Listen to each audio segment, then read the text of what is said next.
Hi, this is Alkan, and welcome back to my channel. Well, we got information about the governors in New York. Kathy Hochul decided she's not going to remove Eric Adams, but she's going to put some guardrails on his administration. So let's get into this. This is from ABC News by Julia Reinstein. So it says New York governor won't remove Eric Adams as mayor. Hochul says she will impose guardrails to increase oversight at Adams. So in a press briefing on Thursday, New York Governor Kathy Hochul announces she will not remove New York City Mayor Eric Adams from office. Hochul says she will instead impose guardrails to increase oversight on Adams' steps that would likely require legislature approval. Hochul's announcement came after the Department of Justice moved on February 10 to drop the criminal charges against Adams. Despite saying that she was deeply troubled by the allegations against Adams, Hochul said removing him would violate the will of the voters. Was it that's the reason why you didn't decide to remove him, or is because somebody removed your congestion pricing from you? My strong belief is that the will of the voters and the supremacy and the sanctity of the democracy election precludes me from any action, Hochul said. I cannot deny the people of this great city the power to make this decision for themselves. I understand the outrage and the sense of betrayal many New Yorkers feel, she added, but those who argued to just go and remove him failed to appreciate there is a process involved. Among Hochul's proposal actions is that the creation of a special inspector general within the office of the state inspector general, which she said will oversight the city's Department of Investigation and ensure independent probes into the government activity. She also proposed granting the city controller, the public advocate, and the city council speaker independent authority to initiate legal action against the federal government. You have a budget problem and you're adding to it? This ensured that if Trump administration tried to exert control over New York, we'll have the power to fight back. Yeah, like you did with congestion pricing. How'd that go for you? And the other stuff.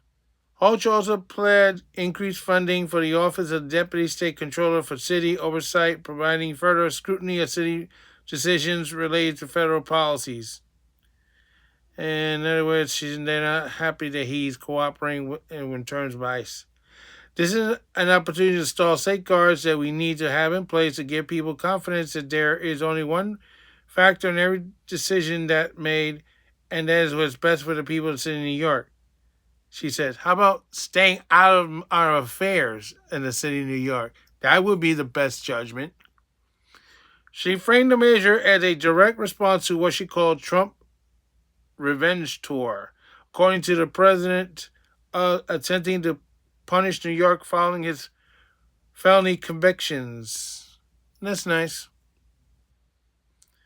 In a statement after Hochul's remarks, Adams claimed there is no legal basis for limiting New Yorkers' power by limiting the authority of my office. I was elected by the people of New York City and its working class communities to uphold their values, and that is what our administration has done, he said. While there's no legal bias for limiting New Yorkers' powers by limiting the authority of my office, I had told the governor, as we had done in the past, that we're willing to work with her to ensure faith in our government is strong. I look forward to continue those conversations. Adams previously pleaded not guilty to a 5-count indictment that was accusing him of accepting years of luxury travel gifts in exchange for, among other things, allegedly pursuing the New York City Fire Department to approve opening of a new Turkish consulate in Manhattan despite the lingering safety concern of the inspectors. Acting U.S. Deputy Attorney General Emma Boyle has since said the reasons for dropping the charges is unrelated to Adams' guilt or innocence, but instead the predictability on his ability to enforce federal immigration law. In court appearance Wednesday with the federal judge who must approve the motion to dismiss the case, Boyle denied moving to dismiss the case as part of a pro quo agreement. Sounds familiar, doesn't it? The UK call. The continuance of this prosecution is interfering with the national security and immigration enforcement. Boyle said the mayor cannot communicate with federal authorities responsible for immigration enforcement, such as the U.S. Attorney's Office. In the days following Boyle's direction, U.S. Attorney Daniel Sassoon and 6 other federal prosecutors resigned in protest. Bye-bye. On Monday, 4 deputy mayors in Adams' administration also resigned. Bye-bye. Hours after the deputy mayor announced their departure, Hochul said she will meet with key state leaders with the goal to ensure stability for the city of New York. How is Al Sharpton involved in this? Because there's photos of him and her meeting. So, and he's not an official. If they feel unable to serve in City Hall at this time, they raise a serious question about the long-term future of this mayoral administration, Hochul said of the resignation. Adams spent time with President Donald Trump shortly before the Justice Department moved to drop the case, including meeting with him in South Florida and attending his inauguration. Remember, Adams was complaining to Biden about the immigration situation, and this is how this investigation started. The mayor is also backing Trump, who has claimed Adams was unjustly charged by a federal prosecutor and has said he would look at a pardon for him. I think that he was treated pretty unfair, Trump said of Adams during a press briefing in December. Adams, who was elected in 2021, is the first sitting New York City mayor ever to face charges.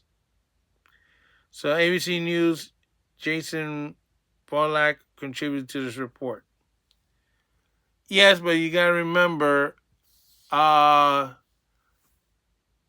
is not the only Democrat who has faced the wrath of Joe Biden.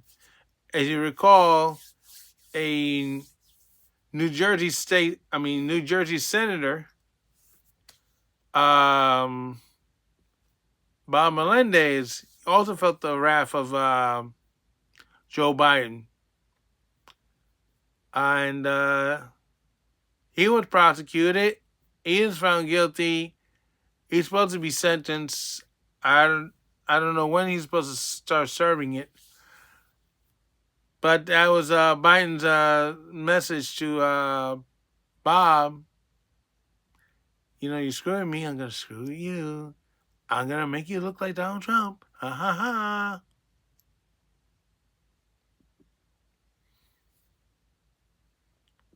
So I'm wondering if Biden is still thinking while he licks his ice cream, darn, I should have gotten Trump sooner. Well, you didn't. Too bad.